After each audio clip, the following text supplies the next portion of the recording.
Hiya, hiya. It's another Joey Reynolds rap just before the holiday weekend when there's going to be a big rush for people to go someplace, any place, touch, do, walk. What? Is that the bird again? Am I competing with you again? Every time I talk, the bird talks now. This is the latest thing. I must be in that level of, I must have that same sonic rhythm. I must be in the same sound vibe zone that the birds are in.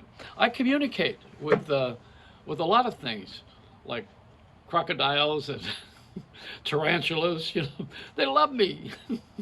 They're attracted to me. And rats in my room. Yes, I have lots of those. Okay, no, I'm wearing pink. You notice? I love pink.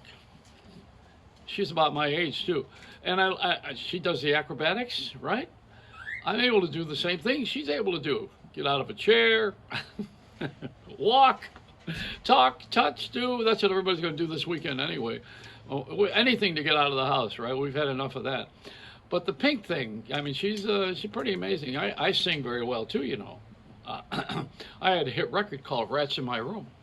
I don't know if you know that or not, but I've had to rest my voice for a number of years when it fell off the charts. I just hope I don't fall off the charts. I'm going to be pushed anyway. Hey, this thing with Pink, let me tell you about it. She hit on something when I saw her do the acrobatics on the Billboard Award show. And incidentally, my friend Claude Hall started all of that stuff. He passed away a couple of years ago. I just want to mention it because Claude was the editor at Billboard, and he gave us the wonderful Vox Jocks, which was where we had the gossip. And that's how this is how people found jobs as disc jockeys. It was the Vox Jocks. You find out where they were, who got fired, learn the names of people, all the gossip. See, that's how you learn a profession. They don't do that anymore. Now they just throw somebody in there because of their color or their genetics, their race, and what else is it? The color, race, gender, and what am I trying to say here?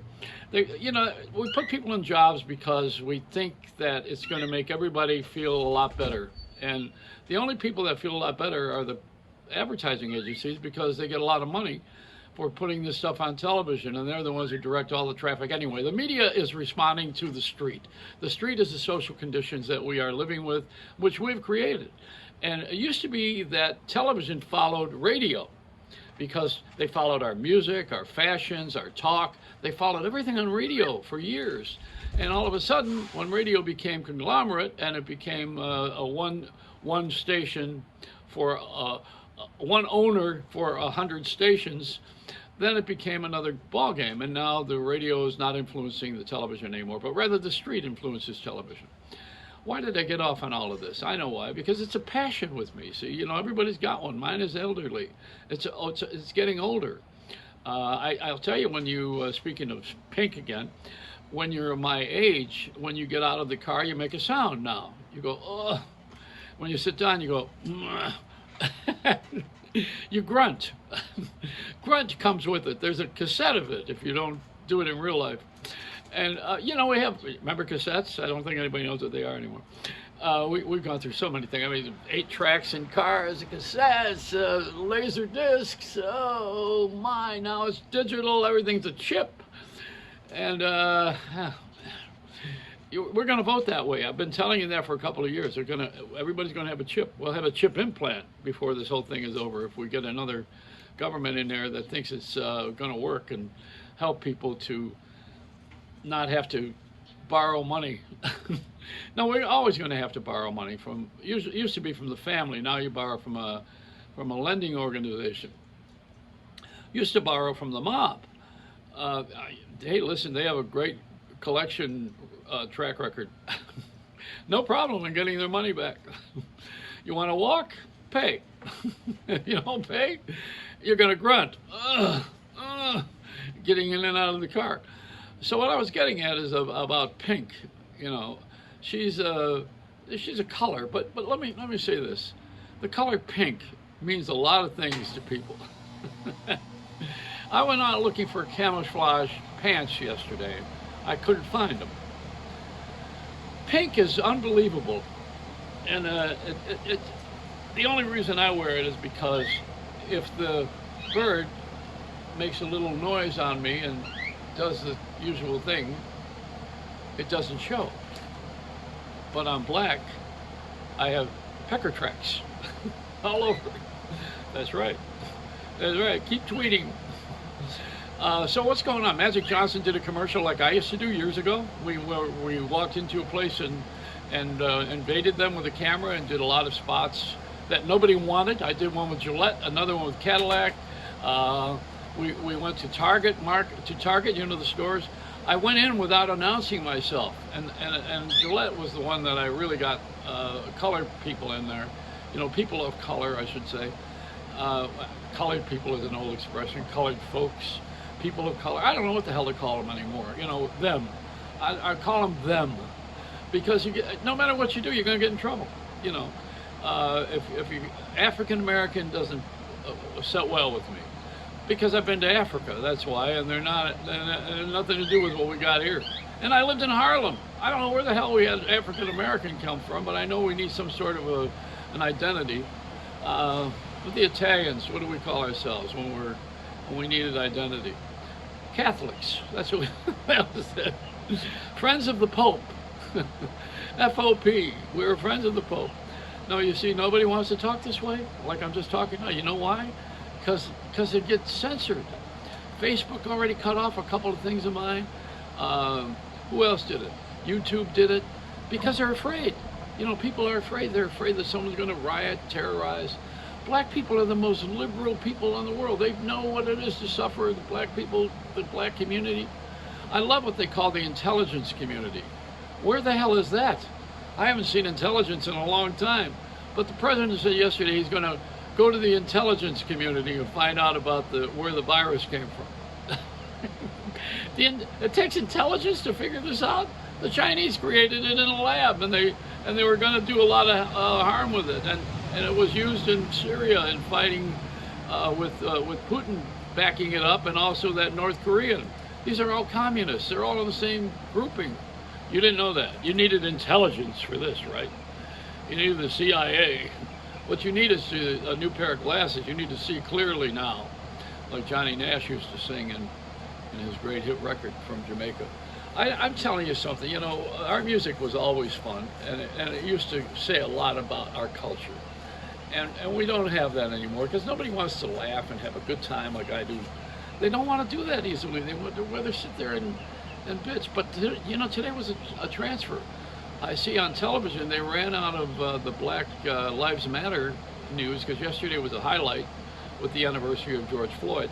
And, you know, my anniversary was a long time ago when I was in the Watts riots in L.A. That, to me, was an anniversary. I'll never want to go through that again. And in Detroit, they had that, too. But, you know, I had an interesting broadcast career, because in 1960, I was here in Miami on the WAME, during the, what was it called, the Marriott movement, when the Cubans came here because they were being tortured by Fidel Castro when we found out that he wasn't on our side. And I was here, I was on the air, I was broadcasting. Larry King was on in the morning. We had Larry Kane was a newsman. Along with me, Larry Kane became a big newsman and traveled with the Beatles too for a while. He's a really smart guy. So, I mean, all these guys were. We were sitting on WAME, WAME, WAME in Miami. And all of a sudden, we were on Biscayne Boulevard. Our studio was on the Chamber of Commerce building, which was right there. And we saw all these Cubans arriving up by boat. And we said, okay, let's go over and see what's going on. And we found that by helicopter, found that in a theater in Havana, Castro would find all the enemies, put them in the theater, and not feed them, not let them go to the bathroom. It was like a nest meeting, you know, which Scientology would have flourished with the Cubans back then, if there's any humor in this. But you know, the idea is that Cubans make really good community down here. They do. I mean, you know, they get a bum rap somewhat because they're thought of as being a lot of things. You know, Republican, because they don't like to have the social aspect of the Democratic Party. See, you get into politics. That's what's killing us. And the political structure is helping the radio and television, because it gives them an argument, and it gives them a side, and it gives them commercials. That's and you, as long as there's money in it, people are going to continue to do it. And that's just a profit center. And you know that. I mean, America is about capitalism. Capitalism is about making money. Money is about freedom, and that's how you get your message across too. I mean, Oprah would nobody would listen to Oprah if she didn't become a star. Who would listen to her? They say, "Who's that fat broad from Chicago?" Tell her to shut up. I mean, that's what people would have done. They would pay attention to somebody. But when you're a star, oh my God. And there's a difference between being a star and a celebrity. A celebrity is a person who is well known and celebrated, but a star is someone who's revered. We don't have a lot of them anymore. Difference between George Clooney and Clark Gable. Difference between Barbra Streisand and Taylor Swift. I mean, one is famous and the other one is a star. I think we've lost a lot of the luster for stars because they're too accessible. Plus, they get onto television and get on campaigns and push for some sort of a cause. People either hire them to do it or they have a passion for it, like I do for being old. I have a passion. I think old people should be treated differently. I think we should follow Japan and take care of our parents and our grandparents and treasure them because they're experienced. And in the end, if they want to live with you, let them live with you. So what? Why would you farm them out and put them in another place where they're separated from you and the kids, the grandchildren, And this is inherently wrong to me, and I think also selfish. Self-centered fear. I fear I will not get what I want, and I fear that I will lose what I have. FEAR, false evidence assumed real. That's the acronym. So how about that? That's today's lesson. Now, Kids Say the Darndest Things is coming back on television again. We lost Art Linkletter years ago who started that show. Now we're going to be having a new host. They revive everything, So knowing that everything's revivable, I got a shot with my wonderful Pat Sajak hair and my Joan Rivers face. It's a Reynolds wrap.